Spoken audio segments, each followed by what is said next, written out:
जय हिंद, नमस्कार। कैसे हैं आप सभी? My name is Yash Parmar and I welcome you all your on this video. स्वागत है आप सभी का आज के इस वीडियो में। आज का जो वीडियो होने वाला है ये आप लोगों की किसी भी एग्जाम के लिए बहुत ही महत्वपूर्ण होने वाला है, बहुत इंपॉर्टेंट होने वाला है। क्यों? क्योंकि आज का जो वीडियो होगा इसमें हम इस वीडियो के दो एस्पेक्ट्स होंगे। एक तो ये आपको डेली लाइफ में भी काम आता है, प्लस ये एग्जाम्स में भी काम आता है। और एग्जाम में अगर ये काम आ रहा है इसका मतलब हमारे एग्जाम्स में कुछ क्वेश्चन इससे बन सकते हैं और क्वेश्चंस को सोल्व करने के लिए सबसे आसान तरीका ये होगा। दूसरी चीज, अगर आप लोगों को इस चैप्टर में डाउट रहता है जो कि कोशिका विभाजन होता है, तो आप सिर्फ एक 10 मिनट का ये वीडियो देखेंगे, आपको कभी भी माइटोसिस में या समसूत्री कोशिका विभाजन में तकलीफ नहीं होगी। मेरी बात अगर आप ध्यान से समझे, समसूत्री में एक दो वर्ड आते हैं, एक आता है सम और एक होता है सूत्री। सम का मतलब होता है इक्वल, सूत्री का मतलब होता है सूत्र या फॉर्मूला, मतलब इक्वल फॉर्मूला लगता है। सर, जो माइटोसिस होता है ये हमारे शरीर में कहाँ काम आता है? हमारे शरीर को जब भी ग्रोथ की जरूरत होती है, हमारे जब वृद्धि होती है, विकास होता है, या हमें जब भी चोट वगैरह लग जाती है, तो उस चोट के रिपेयर करने के लिए भी हम लोग किसका इस्तेमाल करते हैं? इसी माइटोसिस का इस्तेमाल करते हैं। यही माइटोसिस, समसूत्री कोशिका विभाजन, जब असीमित तरीके से होने लग जाए, इरेगुलर होने लग जाए, बहुत ज्यादा मात्रा में होने लग जाए, तो हम बोल देते हैं कि ये क्या हो चुका है? कैंसर का रूप ले चुका है। और हम लोगों ने पिछले ही वीडियो में देखा था, cancer is nothing but unlimited cell division, है ना, अनकंट्रोलेबल सेल डिवीजन। सर, अनियंत्रित कोशिका विभाजन अगर हो रहा है तो हम बोलेंगे कि वहां पर क्या हो रहा है? आपका सेल डिवीजन हो रहा है या कैंसर हो चुका है। ठीक है क्या? तो अब हमारे शरीर में मान लीजिए कहीं पर चोट लग जाती है, तो आपने देखा होगा 15-20 दिन का समय लगता है। बड़ी चोट होती है तो महीने भर का समय लगता है, छोटी मोटी चोट होती है तो एक हफ्ते में भर जाता है। इसका सब कारण क्या है? तो सर, हमारे शरीर में हमारी जो कोशिकाएं होती हैं, इन कोशिकाओं का क्या करना होता है? विभाजित करती हैं। याद रखना, हमारे शरीर में जब भी कोई चोट लगती है ना, तो भगवान ऐसा नहीं है कि भाई साहब किसी मशीन में गए और बोलने लग गए कि अरे यार सर एक काम करो, 500 सेल यहाँ की डैमेज हो गई है, 500 नई इंस्टॉल कर दो फटाफट, या पेट्रोल पंप से कोशिका भरवा ली। ऐसा नहीं होता है। सेल जो होती हैं, जो कोशिकाएं हमारे शरीर में आती हैं, उन्हीं कोशिकाओं को हमारा शरीर खुद बनाता है। कैसे बनाता है? तो सर, एक कोशिका पहले से रहती है, वही कोशिका अपने आप को दो हिस्सों में तोड़कर दो नई कोशिका बना लेती है। जिस कोशिका का विभाजन होता है वो होती है मदर सेल, मातृ कोशिका। जो दो कोशिकाएं बनती हैं उनको बोलते हैं हम लोग संतति कोशिका, या फिर डॉटर सेल्स बोलते हैं, पुत्री कोशिका बोलते हैं। चलिए, इतनी कहानी हमने समझी। अब हम बात करेंगे कि सर ये अमाइटोसिस आखिर होता क्या है। तो अमाइटोसिस 5 चरण में होता है। कौन कौन सा? पहला है इंटरफेज, फिर प्रोफेज, फिर मेटाफेज, फिर एनाफेज और फिर टेलाफेज। टेला मतलब पूछ, टेल का मतलब होता है पूछ, मतलब सबसे आखिरी कदम होगा।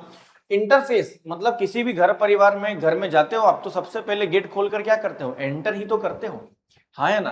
तो इंटरफेस मतलब पहला, टेल मतलब पूंछ सबसे आखिरी में होती है, सबसे पीछे होती है। दूसरी चीज, बीच में आती है मिडिल से मेटाफेज, मी से मिडिल और एम से ही मेटाफेज, आपको याद रखना है। अब मेरी बात समझना, मान क्या लो, जैसे मान लीजिए अभी मेरा शरीर है, मेरा 85 किलोग्राम वेट है, 85 किलो। अब अगर आपको मेरे शरीर से आधा दो शरीर बनाने हैं तो आपको क्या मिलेगा? आपको मिलेगा बहुत ही मिनिमम सर 48 या 47 किलो के दो आदमी मिलेंगे, मतलब 47-48 किलो के दो आदमी मिलेंगे। अब आप लोग मुझे बताएं, 47 किलो का आदमी भी कोई आदमी है? सर बिल्कुल भी नहीं है। इसलिए क्या होता है, जो इंटरफेज होती है, इंटरफेज सबसे स्टार्टिंग की फेज होती है, जब कोशिका को क्या करना पड़ता है? विभाजित होना होता है, डिवीजन इसको करना पड़ता है। उसके लिए सेल क्या करती है? उसके लिए सेल पूरे शरीर से क्या करती है? एनर्जी सोखती है।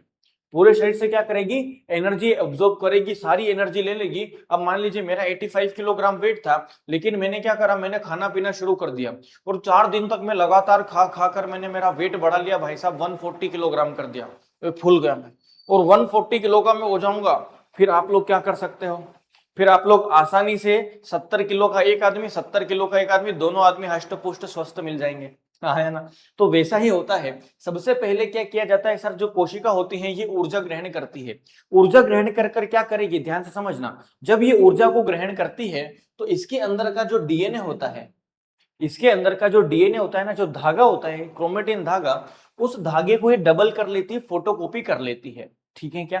इसीलिए आपने देखा होगा कभी कभी जब हम लोगों को बहुत ज्यादा चोट लग जाती है, जब सीरियस चोट लग जाती है, तो उस सीरियस चोट के चक्कर में क्या होता है, हम लोग बीमार हो जाते हैं, शरीर की एनर्जी खत्म हो जाती है, सारा का सारा जो शरीर की एनर्जी है वो कहाँ चली जाती है, उसी घाव पे चली जाती है। फॉर एग्जाम्पल मान लो मेरा हाथ ही कट गया, तो मेरे हाथ में बहुत सारी कोशिकाएं डैमेज हो जाएंगी, अंदर की भी बाहर की भी सारी कोशिकाएं डैमेज हो जाएंगी। तो उस केस में मेरा जो पूरा शरीर होगा वो सारी ऊर्जा कहाँ लगा देगा, मेरे हाथ की कोशिकाओं को भरने में लगा देगा, इसलिए मेरा शरीर जो है इसे कमजोर कमजोर मुझे लगने लगेगा। ठीक है सर, तो इंटरफेस जो होती है ध्यान से समझना, इंटरफेस में क्या होता है, अपना जो कोशिका होती है वो वृद्धि करती है, खाना पीना खाती है, प्लस डीएनए की डुप्लीकेट फोटोकॉपी बना लेती है। भाई साहब मुझे एक बात बताओ, मेरे शरीर से आपको दो शरीर बनाना है, तो उस आदमी में भी दो आंख होगी और इस आदमी के पास भी दो आंख होगी। ऐसा तो है नहीं कि एक आंख का आदमी बनाना है, नहीं, दो आंख होगी तो उसके लिए मुझे क्या करना पड़ेगा, उसके लिए मुझे चार आंख लगानी पड़ेगी, दो नाक लगानी पड़ेगी, चार कान लगाने पड़ेंगे, हाँ है ना। तो वैसे ही सर कोशिका क्या करती है, अपने डीएनए की फोटोकॉपी कर लेती है। दूसरी बात आ जाओ प्रोफेज। प्रोफेज में क्या होता है, प्रोफेज में दो चीजें होती हैं सर, जो आपका डीएनए है, डीएनए जो धागा होता है ना, ये धागा है डीएनए, ये धागा क्या करता है, ये धागा ऐसे घुड़ी मुड़ी होने लग जाता है, ये धागा ऐसे बिल्कुल टाइट टाइट क्या हो जाएगा, घुड़ी मुड़ी होने लग जाता है, और घुड़ी मुड़ी होकर ये क्या करता है, इस तरह से क्रोमोसोम बना लेता है। ध्यान रखना, हमारा जो शरीर होता है मानव कोशिका, इसमें टोटल 46 क्रोमोसोम होते हैं। तो ये डीएनए क्या करता है सर, ऐसे ही क्रोमोसोम बनाता है, अलग अलग अलग अलग अलग अलग। ठीक है, अब ये क्रोमोसोम क्या करते हैं, है ना, प्रोफेज में हो गया। फिर प्रोफेज में एक चीज एक्टिव हो जाती है जिसको बोलते हो आप लोग सेंट्रियोल, तारक काय। ये तारक काय क्या करते हैं, एक ऊपर के कोने पे चला जाता है और एक नीचे के कोने पे चला जाता है। इससे क्या फायदा मिलता है, इससे क्या फायदा मिलता है, तो ये क्या करते हैं सर, ये तुर्क धागे बनाते हैं, ये स्पाइडरमैन बन जाते हैं, और स्पाइडरमैन बनकर ये क्या करते हैं, फाइबर को यहां पर छोड़ देंगे। अब यहां पर देखो आप लोग, मेटाफेज एग्जाम में कई बार आ चुका है, मेटाफेज एग्जाम में कई बार आ चुका है कि बताओ ऐसी कौन सी अवस्था होती है जिसमें क्रोमोसोम केंद्र में संतुलित हो जाते हैं, केंद्र में लाइन बनाकर हो जाते हैं, खड़े हो जाते हैं, अलाइन कर जाते हैं, तो ये होती है मेटाफेज। इसमें क्या होता है, जो भी अपने 46 क्रोमोसोम है, मतलब 46 नहीं 23 क्रोमोसोम है, एक ये दूसरा, एक ये दूसरा, एक ये दूसरा, तो ये टोटल कितने सर, 3 जोड़ या फिर 6 क्रोमोसोम हो गए। अब ये क्रोमोसोम ऐसे बीच में लाइन से क्या हो जाते हैं, अलाइन हो जाते हैं, लाइन से खड़े हो गए कि चलो चलो फटाफट फटाफट डिवाइड होना है, फटाफट डिवाइड होना है, जल्दी चलो। प्लस यही धागे क्या करते हैं, जैसे माइटोकॉन्ड्रिया है तो माइटोकॉन्ड्रिया को ऐसे बांध देंगे, गोल्जी बॉडी को ऐसे बांध देंगे, हाँ है ना। अब क्या होता है, फिर आती है आपकी एनाफेज।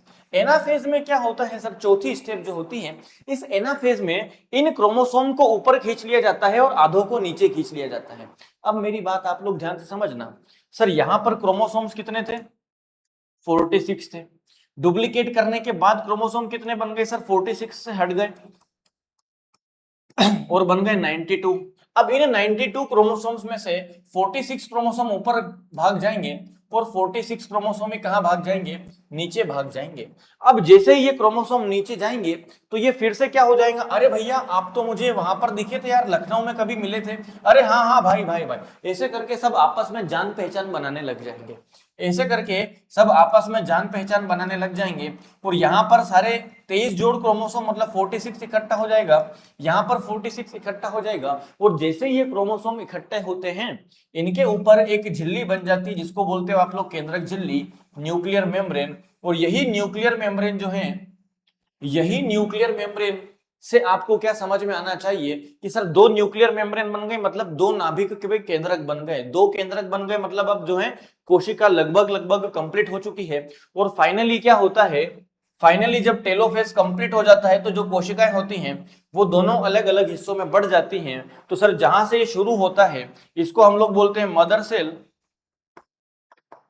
मातृ कोशिका, और जहां पर ये फैल जाती हैं इनको हम लोग बोलते हैं डॉटर सेल, इन्हीं को हम लोग बोलते हैं संतति कोशिका या फिर पुत्री कोशिका। ठीक है, तो ये एक छोटा सा हमारा वीडियो था जिसमें आपको मैंने पूरा माइटोसिस समझा दिया, समसूत्री कोशिका विभाजन समझा दिया। अब ऐसे ही इंटरेस्टिंग वीडियोस के लिए हमारे चैनल को सब्सक्राइब करें। वीडियो अगर आपको पसंद आ रहा हो तो लाइक करें, अपने दोस्तों के साथ शेयर करें। मिलते हैं नेक्स्ट वीडियो में। जय हिंद।